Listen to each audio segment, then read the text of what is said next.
So sometimes when it's that loud, you can miss details in the huddle because it's a long play call. So you gotta listen to everything. Obviously the snap count can be crazy. So you gotta listen, be sharp off the ball, be fast. That's probably the biggest thing is just the crowd noise. Coach Day said that if you want to know what a football program is about, you look at the O-line. Do you agree with that? And what do you think your O-line says about KU's program? I do agree with that. O-line and D-line. I think they set the tone for both sides of the ball. If your O-line comes in weak and like they don't feel like playing, obviously, if the receivers don't have time to get open, they're not going to get open. If running backs running backs can make something happen, but if the O-line's not doing their job, it's very hard for anybody else to do anything. So, I think it stems from the O-line. And this week for us, what was the second question you said? No, I was just saying, if do you agree with how does the Euro line do for KU's program? We take a lot of pride in it. Obviously, every game we said we just give everything we got, maximum effort.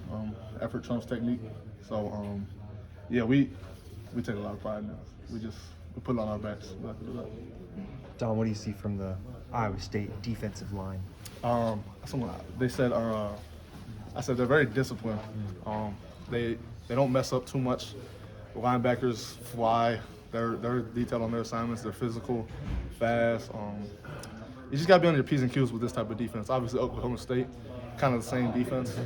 Pretty tricky, but if the whole offense is on the same page, then you're good. Yeah, the three-man front. What is different about that when you guys have to go run block? It's just different combos everywhere. You got to center guard might be going somewhere different. Like 4 down, it's kind of you kind of know where you're going even without having to communicate. But when it comes to the 3 down and the linebackers are moving, you got to kind of change your combos during the play.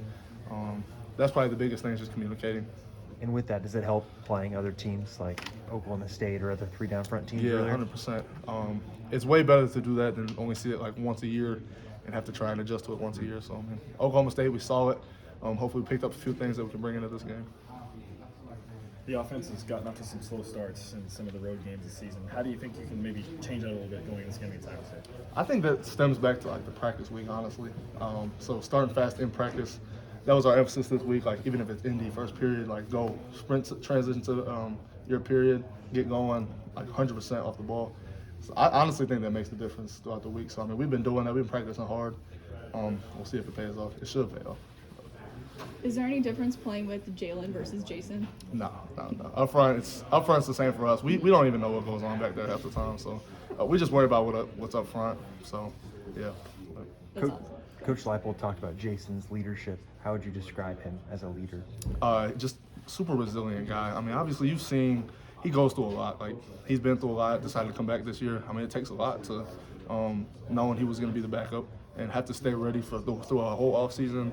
And just knowing that he's going to be ready for his moment. And when his moment came, it's crazy. He just keeps getting us back-to-back bowl, or getting us to that bowl game. I don't know why it just set up like that, but I know I love him. Super resilient, great leader. When it's time to go, he's ready.